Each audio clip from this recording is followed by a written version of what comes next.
Tanzania nzima kuanza kujipanga na kukabiliana na hao wanaoitwa wataandamana. Mtakuta tumekatana vichwa huko barabarani, wala hatuwatanii.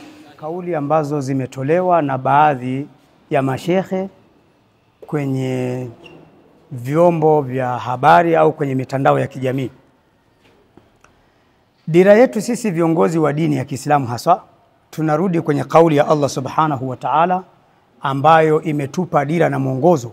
Amesema Allah, ud'u ila sabili rabbika bilhikma walmau'izati alhasana. Lingania katika njia ya Mola wako kwa kutumia hekima na mawaidha ambayo ni mazuri.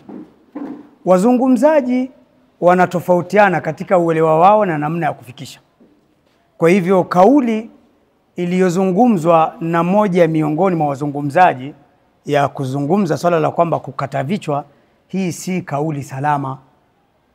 Na hata katika utaratibu na miongozo aliyotuelekeza Mtume sallallahu alaihi wasallama katika maswala mazima ya kipindi cha nyuma, wakati Mtume akipigana jihadi, pia kulikuwa na taratibu maalum za kufuatwa: kufikisha ujumbe kwa wale ambao hawakuwa Waislamu kipindi hicho ili waweze kuamini, na kama hawaja kubali kuamini basi walikuwa wanalipa jizya ambayo ni kodi ili waweze kukaa katika miji ya Kiislamu kwa ulinzi na usalama na amani.